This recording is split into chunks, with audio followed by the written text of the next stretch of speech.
Power engineers and employees coordination committee of Jammu and Kashmir यहाँ पे जमा हो रहे हैं। आपको पता होगा कि recently government of India finance minister of the country Shri Nirmala Sitharaman ji ने ऐलान किया था along with power minister Shri RK Singh ji ने कि Jammu and Kashmir union territories और सारे union territories of the country को पावर प्राइवेटाइज किया जाएगा। तो हमारा इस वक्त यहाँ पे जमा होना, ये हमने आज क्लियर कट मैसेज ये देनी है कि power employees and engineers of Jammu and Kashmir union territory are vehemently again मतलब opposing the amendments of the bill जो ये पार्लियामेंट में ले रहे हैं, इलेक्ट्रिसिटी एक्ट को अमेंड कर रहे हैं और जो ये प्राइवेटाइजेशन यूनियन टेरिटरीज को कर रहे हैं। हम बिल्कुल इसके खिलाफ है।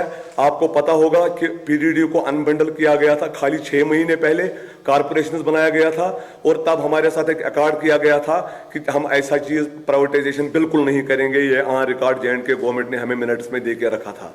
अगर आप कंपेयर करेंगे जम्मू एंड कश्मीर को बाकी स्टेट से, जम्मू कश्मीर में आप देखेंगे कि लॉसेस जो है वो 70% है, AT&C लॉसेस 70% है, जबकि चंडीगढ़ को भी ये करने जा रहे हैं, वहां खाली 7% लॉसेस है। यानी कि एक सिस्टम बना हुआ है जिसको वो प्राइवेटाइज करेंगे। यहाँ किस चीज को प्राइवेटाइज करेंगे?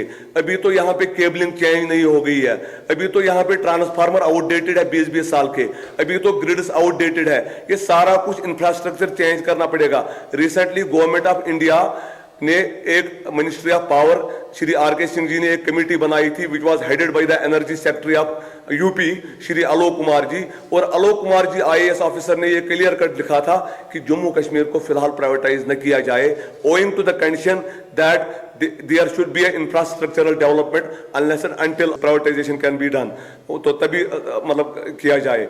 दूसरी चीज, जम्मू कश्मीर में कंज्यूमर बेस 23 लाख है, सारे यूटीज को मिलाया जाए तो कोई 6 लाख भी वो नहीं बनते हैं, तो ये हाल है। Number 3, geographical conditions. आपको पता है कि Jammu Kashmir is hilly terrain and more importantly we are passing through the toughest phase. हमें यहाँ पे हालात भी ठीक नहीं होते हैं। तो इन कंडीशंस को मद्देनजर रखे हुए प्राइवेटाइजेशन जम्मू कश्मीर में न किया जाए, ये हमारी गवर्नमेंट ऑफ J&K से मतलब ये है, और गवर्नमेंट ऑफ इंडिया से भी कि जम्मू कश्मीर में प्राइवेटाइजेशन न किया जाए और पूरे कंट्री में भी न किया जाए। उसका भी एक हम रीजन दे देंगे कि all India power engineers federation और national coordination committee of engineers and employees एक ऐसी यूनियन है जिसके तले पूरे इंडिया के यूनियन काम कर रहे हैं, पूरे इंडिया के इलेक्ट्रिसिटी एम्प्लॉयज और इंजीनियर्स। उन लोगों ने एक प्रोग्राम दे दिया हुआ है जिसका हम साथ दे रहे हैं यहाँ पे, जिसको हम एंडोर्स कर रहे हैं कि 1 जून को इलेक्ट्रिसिटी एम्प्लॉयज और इंजीनियर्स दफ्तर जाएंगे, ब्लैक बैजेस लेके जाएंगे और अपना प्रोटेस्ट दिखाएंगे कि नहीं जी ये मत करो आप। और बदकिस्मती क्या है कि इस इलेक्ट्रिसिटी अमेंडमेंट एक्ट को आज तक 4-5 बार गवर्नमेंट ऑफ इंडिया ने इंप्लीमेंट करने की कोशिश की, लेकिन power employees and engineers of the country thwarted their attempt.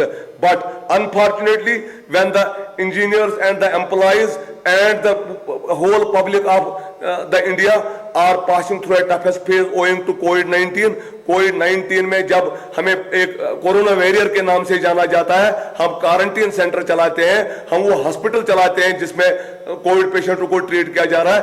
इन हालात में हमें अप्रिशिएट करना चाहिए और इन हालात में हमें इस सिस्टम में नहीं डालना चाहिए। गवर्नमेंट ऑफ इंडिया को COVID-19 की अपॉर्चुनिटी लेके प्राइवेटाइजेशन नहीं करनी चाहिए। हमारी GC गिरीश चंद्र मुर्मू जी से भी यही अपील है, जिसको आप पावर सेक्टर पता चल चुका है, स्टेट के हालात पता चल चुका है, कि please write to the government of India about this कि प्राइवेटाइज अबाउट द इशू कि प्राइवेटाइजेशन नहीं होनी चाहिए जम्मू कश्मीर में।